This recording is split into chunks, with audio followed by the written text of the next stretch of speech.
Hello and welcome everyone. Assalamu alaikum wa rahmatullahi wa barakatuhu. Peace, greetings to everybody. Welcome to our show. This is about Ikon SG conversations with a distinguished guest. Today we have Dr. Rasimah Jar. Welcome. Assalamu alaikum, Doctor. Walaikum salam, Dr. Aziza. How are you? Very well, alhamdulillah. Thank you so much for joining us. And for those of you watching this, recently we've been having conversations, and in Ikon, and especially with our Ikon community from Singapore and Malaysia, we have a campaign called Are You Okay? Can you see? Are You Okay? Is the conversation that we are having. It's a campaign about reaching out to women and everyone who is watching this. We want to ask you, are you okay? And this is a question that we always do not have someone ask us, or it's very seldom talked about. We always say, I'm okay and everything. But in conjunction with this campaign of Are You Okay? Asking another woman or any other people in your friendship or in your family, we have come up with this series of talks and activities. And this one meetup with Dr. Rasimah is a very powerful one, because we are kicking off not just Are You Okay online conversations, but also an offline activity organized in Dimila later this month, in August. But we'll talk about that in a bit. Before that, I want to introduce the official Dr. Rasimah Jar, who is an amazing human being who has more than 30 years experience as a global speaker and author. She has been a specialist in the relationship space, and right now she is serving as a deputy president of the, let me say this, Muslim Coaches Association of Singapore, a marriage and family life educator and a behavioral coach and consultant. So we're really honored and privileged to have you join us today. For those of you who are watching this, you want to quickly share and like this video, and also get more people to watch into our important conversation that we're having today. And I love the topic that we're going to be organizing on. It's called Cinta Jannah, right? Cinta Jannah is a powerful Malay word. We'll talk about that in a bit. Before that, we are definitely excited about this conversation that we're having about working closely, your experience, working closely as with couples as a marriage and family educator. In your experience, I want to ask you, what is the most biggest misconception that people have about marriage and success, being successful? Okay. Now, I think one of the biggest misconceptions with a lot of couples is that, or a lot of people out there, is that a successful marriage has to be no argument, or it has to be always happy together. Okay, that's not true, because we all know that there's no such thing as perfect marriage. All marriage, healthy marriage, all goes through disagreements, disappointments, and changes, because constant is change is the only constant in life. We all know that. Meaning to say that husband and wife, you're married 20 years ago, and now, okay, and the person that you married 20 years ago may not be exactly the same person that you are living with 20 years now. So the difference isn't about conflict. The difference is not about argument. However, it's how the couples respond to the conflict, to the argument, to the fight, so-called. So basically, what I'm going to say is that, successful marriage, doctor, successful marriage isn't about building, or finding the perfect partner. There's no such thing as perfect partner. We are all imperfect people, right? So it's built on two imperfect people, actually, who keep choosing each other over and over again, especially when it's difficult, in times of difficulty and all that. So it's about learning how to actually repair after you've hurt, each other, how to listen before, like, for example, defending yourself. And mind you, in marriage, listening is a very, very important tool to have important skill to, and how to grow together instead of growing apart. So love may bring two people together initially, but it's the emotional skills, and I'm into emotional resilience and all that. Nowadays, I give talks all over the world on emotional resilience and all that. So it's the emotional skills that help them to stay together. Actually, yeah. This is very powerful because nobody gets into a marriage. Everybody gets into a marriage for a happily ever after. Hmm. Honestly, right? So that's the dynamics of it, and most of the time it falls apart, or it gives you like the sparks go off. Hmm. The sparks Hmm. go off at some point in time, and that's how people fall apart, That's right. unfortunately. Yeah. So in after the early years of sparks, from your coaching experience, how do couples rebuild emotional intimacy once life gets busy with careers, kids, and responsibilities? Actually, I personally don't believe in spark simply disappears. Actually, the spark is still there. After Yes. years, it's still there. But more often than not, that spark gets buried under exhaustion, gets buried under responsibilities and routine in our daily life. So many couples actually, over the years, become excellent teammates. Teammates in Yeah. what? Managing life itself. But Okay. somewhere along the way, they stop being companions. They stop being friends. And I'm an advocate for friendship in a marriage, Yeah. because love can dissipate, but when you have friendship, okay, you can stay longer with each other because you like each other. That's what friends are, right? True Yes. friends Yes. like each other. I mean, I'm sure, doctor, you have friends from from yesteryears, right, from your school days, and they are still here in your Yeah. life. You still keep in touch with them. Why? Yeah. Because you like them. If you don't like them, you won't contact them anymore. If they Absolutely. don't like you, they will not be in your life. But because you like them as friends, and friends live, I mean, they will live in your life for the long haul. So Absolutely.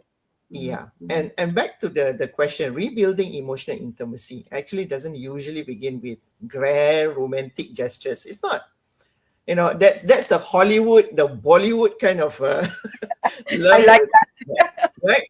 Yeah, but actually, it's about it begins with becoming emotionally present again with each other. Like, for Yeah. example, I give you an example. When you are together, please put your phone away.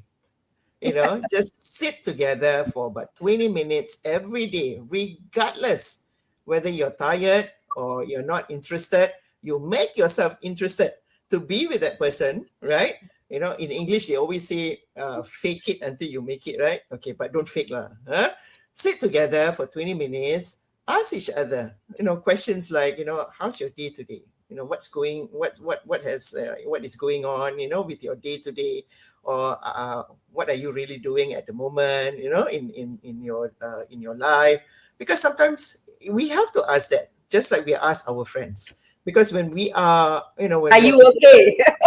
You are you ask, are okay? you okay? Yeah. And are you okay is a close ended question. Don't ask, are you okay?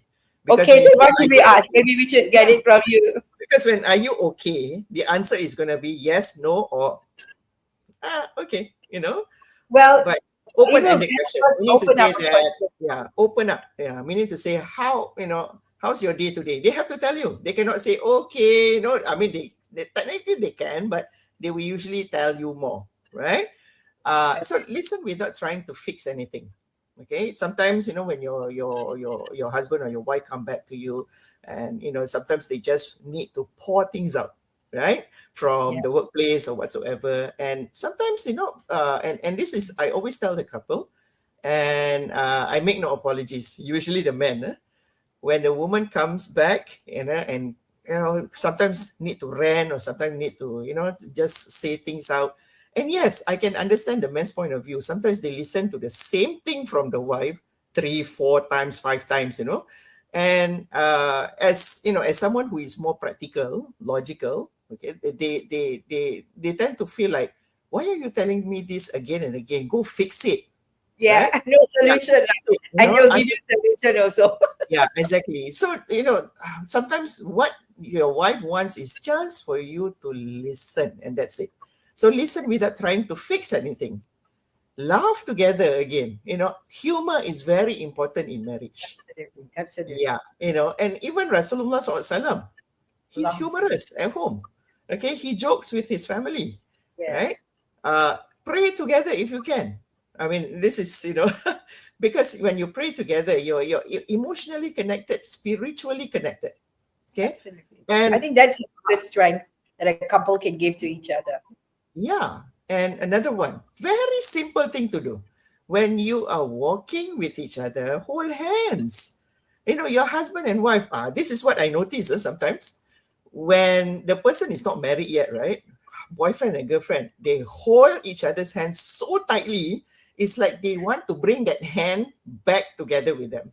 You know, yeah. And we But don't want to get there. We don't want to get there with that one. yeah, but you know what? When they got married already, and then after that, the other person was to hold the person's hand and say, "People are looking.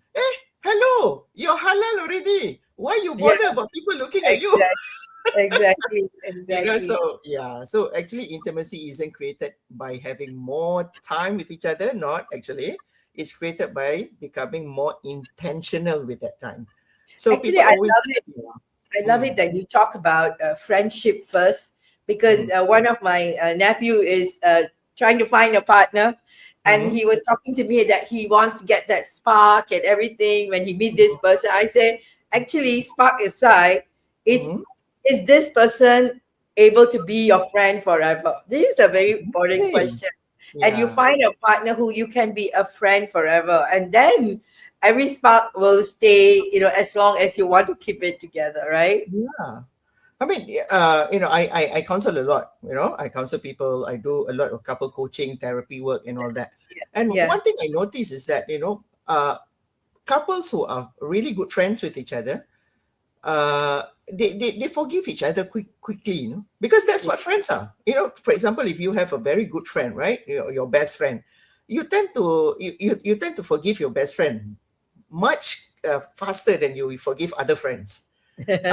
You can be as honest as possible with that best friend, and that best friend won't take it too hard. And And your will be best friend can judgmental. also be honest with you. Okay, they can tell you things that you don't want to hear, but it's something that you need to hear, and you will take it. Yeah. Okay, Ag- so things like this. So that's why it is very important to create that friendship with each other in marriage. Absolutely. Yeah. Yeah, my late husband was my best friend, and Mm. he carried Alhamdulillah. we shared the vision and dream together. And because Yeah. of that dream, it just, whatever I'm doing is part of the mission that he has set up. So it's like it lives on together as long as, we walk that journey, and the friendship stays above anything, right? So Right. Right. I would love to ask you, as a behavioral coach, Mhm. what would be the one small daily habit that you'll recommend to couples who want to strengthen their friendship and companionship? Just Ah. not just about being romantic. I think I mentioned just now, right? Spend at least 15 minutes, uninterrupted minutes, every single day, no matter how tired you are and things like that. What do? Simply check into each other's emotional world, right? No discussing of your bills, no talking about the children, Mhm. no planning about tomorrow. No, it's not about that. Just ask questions like, what has been on your mind lately, right? Or what was the best and hardest part of your day today? Things like that, right? Just to Yeah, check in. I noticed that you have been quite stressful these few days. Okay, you want to share with me? Okay, what is stressing you out? Things yep, like that. yep. Emotionally connected. But most people, sometimes they don't do that and do it. And basically, what I'm going to say is this: most people, they don't fall out of love overnight. They don't, Yeah, but they slowly stop knowing what's happening inside the person they married. That is the problem. Okay, so friendship grows through curiosity, actually. Again, absolutely. I love that. Yeah, it's like, you're asking each other, what's happening, and can you share with me, this and that. So the day we stop being curious, actually, okay, about our spouse and all that, is often that will be the day the emotional distance quietly begins. And you know what? When you are no longer emotionally intimate with each other, that is a red flag in marriage. Okay, I Wow. always say this. I always say this. When you check out emotionally with each other, you can be rest assured what follows will be you will check out physically with each other. Hmm. The other way around is also the same. If you're not physically intimate with each other, over time you will check out from the emotional intimacy. So Yeah. basically in marriage, emotional and physical intimacy goes hand in hand. You cannot separate them. One of the words that we use in our, one of our teachings in business, or in life, I would say, is no falling in and falling out of love. Is Mm. orbiting in love. Yes, that's right. So That's we're right. going together, hand in hand, Mm-hmm. and it's a powerful journey. Then there's no falling in and falling out. It's about Yeah. revolving together, and that's Okay. how the universe works, right? Going around. Yes. How Correct. connected we stay, being on Earth, about the sun. Everybody is orbiting, so it's orbiting in love, guys. So no need to fall in and out of love anymore. You don't. I mean, the word fall itself, I think, is a fallacy. Because I Yes, mean, when you fall, usually when we fall, what does that mean? Okay, we'll hurt. get hurt, right? The whole We thing cannot stand up anymore. So I think that word of fall should not be there in the first place. Exactly. And I love it that you also said about, it's not about sparks, it's not about, in and out and all of that, right? So Mm, now I would want to also ask you about how do you help on your journey consulting mm, all these mm, couples. mm. How do you help couples align spiritually when they are going through different seasons of faith or life stress? Okay. Before I mention anything about that, okay, I would like to share. When we are sharing our life together, we must remember that in our religion, we must remember that when we marry each other, we are partners in this marriage. Okay, partners meaning partners do not compete with each other. Partners support, encourage, motivate each other. Okay, so now when we talk about spiritual growth, okay, we must understand that couples must understand that spiritual growth in the marriage isn't about competition with each other. Okay, of course, there will be seasons, there will be time when one spouse feels spiritually stronger while the other may be struggling. Okay, I've seen a lot of couples, and a lot of couples sometimes I see is that one person is a bit more religious, practicing, yeah, the religion itself, and the other one is like uh, it just there, there, not there, sometimes not there. But it doesn't mean that you can't marry the person. But it's just that you have to understand that that there will always be time for you to improve, on your spiritual journey and all that. So all of us started our spiritual journey. I think many of us started, very modestly and things like that.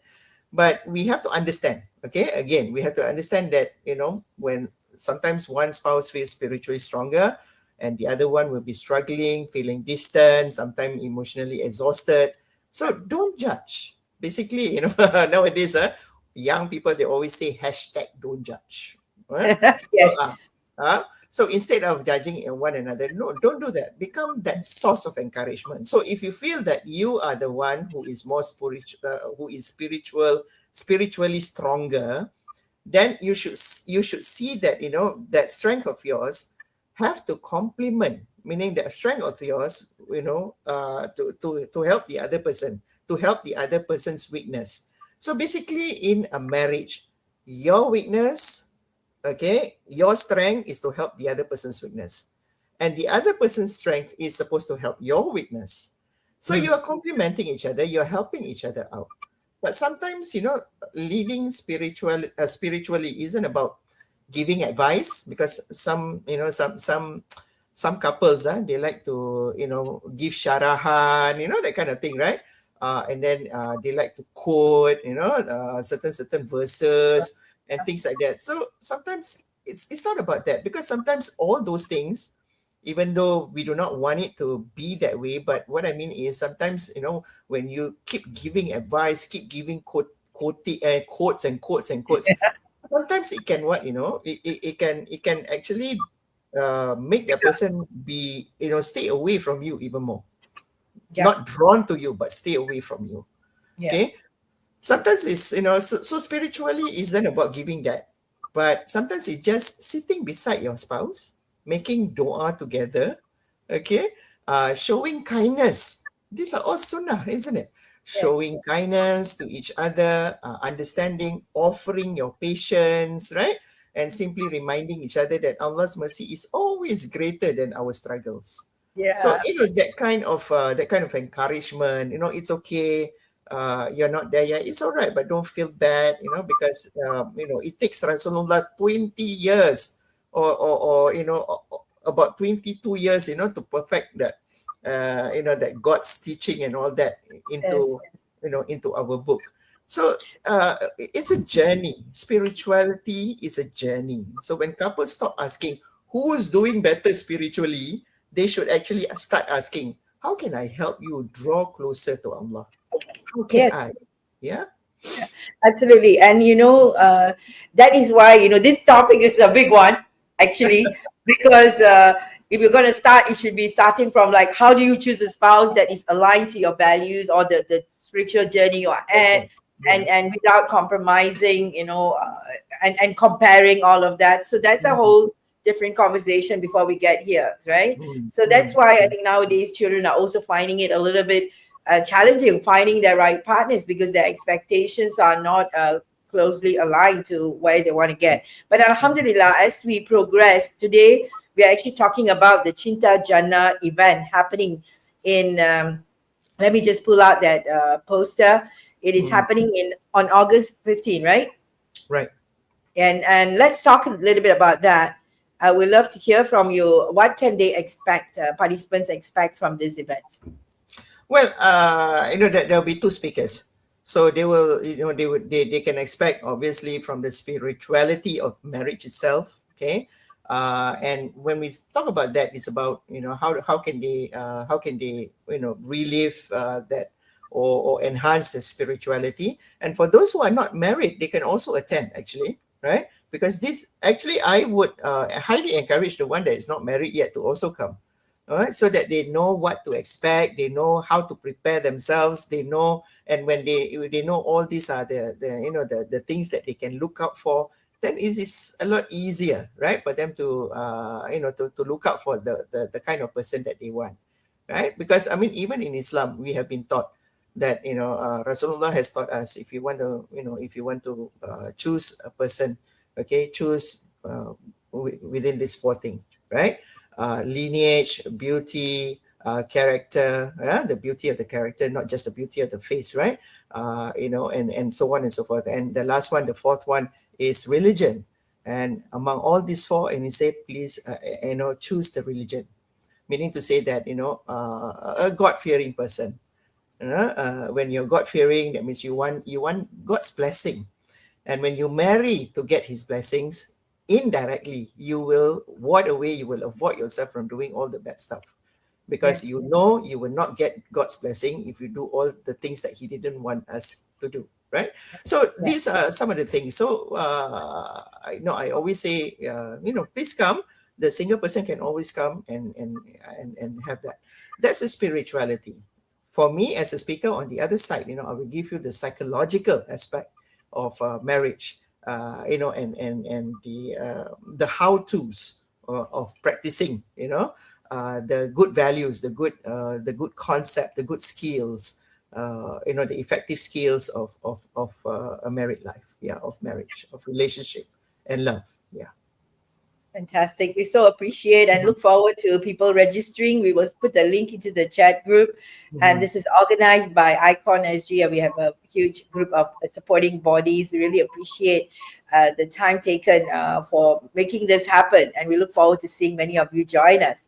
And also, I would love to hear from you. How do you feel women organizations like Ikon SG can contribute to this mission of successful marriages and successful progress in the community as we expand our ummah?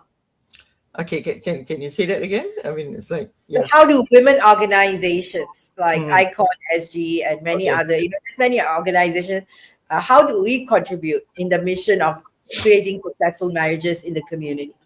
Well, in the first place, I mean, if you look at all women, right, we are born leaders. Okay, not only women, all of us are born leaders, right? In our own rights, in our own ways of showing leadership, right? Be- because I mean, when you talk about leadership and all that, it's it's long before we stand on on a stage. It's long before we get married, and things like that. It begins on how we treat the people who knows us best, and who are the people who knows us best? It's our family. So Yes. everything starts within the family. So this is where I always say parents, right? Parents must bring up their children as equally as you can. Meaning to say that do not dichotomize. Boys must be like this, girls must be like that. And this is where sometimes when you dichotomize things too much. This is where sometimes a woman, a female will be brought up thinking, having this mindset that they are not good enough. Okay, Oh, so this is, yeah, so they're not good enough, they're not up to par with the other gender and things like that. So I think we shouldn't be doing that, because Islam doesn't teach us to be this way, right? Islam, in fact, Islam puts the woman up on a pedestal, right? The mother's status is really high up there, and things like that. And sahabas have come to Rasulullah SAW and say, how am I going to go? What and he said, be good, treat your wife and your daughters well, and you will be close to me in heaven. So so in religion, women are being put in our religion. Women are being put up on a pedestal. So we must know that we are as important as anyone else, as the opposite gender even. Okay, we're not any better. They are also not any better than us. We are at equal par in so many ways, with different roles and responsibilities. That's all. absolutely. Yeah. Absolutely. So so I really applaud organizations like Woman Icon and things like that, doing a lot of good work, to get women to be more, to empower women to be more confident of who they are. Because Yes. really, I mean, we have a lot to give. We have a lot, we have a lot in us. We are capable as anyone else. And don't let anybody tell you that you are not capable of doing this and doing that and, whatever not. Because women are powerful. If you look at the history of things, we have a lot of, great warriors, women politicians, and so on and so forth. Women are at every facets of our life, uh, women who show great leadership and all that. And Thank you. leadership, yeah, and leadership doesn't have to be those big grand you know situation, whatever. Position. Yeah. Look at our mothers. Our mothers are leaders themselves. Absolutely. Yeah. Absolutely. And that's why we're so excited. In Icon, we are having our Icon SG Award. That's Mhm. happening on September the 12th, where we are going to be acknowledging women icons in Singapore. And also, everyone who's watching this can join us on September 12th. We have a lot of activities happening in Icon SG where we empower women, or rather, women are already empowered. Elevate them to new level of consciousness, new level of clarity, so that we all can come together and contribute together as well. So as we round off today, I want to also ask you for a final tip, right? If someone is going through a rough patch when as they watch this session, right? What will be the one thing you want them to hear tonight? You have given a lot of stuff, but what is the one thing that you want them to hear today? Okay. Anyone who has a rough patch, don't think that it's the end of the world. Okay. There's always help out there. Reach out to others. Reach out to at least reach out to one person that you can trust first. Right. Reach out to someone and and talk to them. Right. Don't keep it to yourself. People who are struggling usually think that they own the problem. No, you don't own the problem, because there are so many people out there who have the same problem or even worse than you. Okay, Mm, so you have to reach out to someone to get help. Don't think about the situation whereby a lot of people say, oh, I don't want to talk to people because I will be opening my own aib and all that. Aib means shameful, right? No, your intention, again, go back to your niyat. Your intention is to help yourself. Look, I always say this, okay, and I want to say this. We are given one life by Allah SWT, okay, and this one life is our amanah, okay. yes. It is a responsibility that we have given by Allah SWT, that we will have to answer to Him back. So this is our amanah, our body, ourselves is our amanah. Don't let anyone destroy it for you. So if you are struggling and all that, get help, because it is your amanah to help yourself. Because at the end of the day, you will be answerable to our Creator, no one else. Yeah, thank you so much. There's so a lot of wisdom in today's show, especially bringing people together. This is a part of growing the community and getting everybody engaged together as families. And I'm so glad that you could give your valuable time and wisdom to all of us today. So thank you so much for that. Thank you. And I thank you for having me today. Yeah. Thank Yes, you so thank much. you. And for those of you watching, I'm sure you got a lot of value. You want to share this with people in your friends, children that are going to get married. There's so much of wisdom here, so much of value we got from today's session. So keep connecting with us. Join us in the Cinta Jannah on 15th of August, and also in our Ikon SG award ceremony on 12th of September. We'll put out the links into the chat group and of course on the comment box, and reach out to us at Ikon SG. As you can see, we actually had the link. You can go to our iconwomensg.com for more information as well. Thank you once again. We look forward to seeing you with another session with another Ikon SG distinguished guest. Bye for now. Thanks for watching. Assalamualaikum warahmatullahi wabarakatuh. See you soon.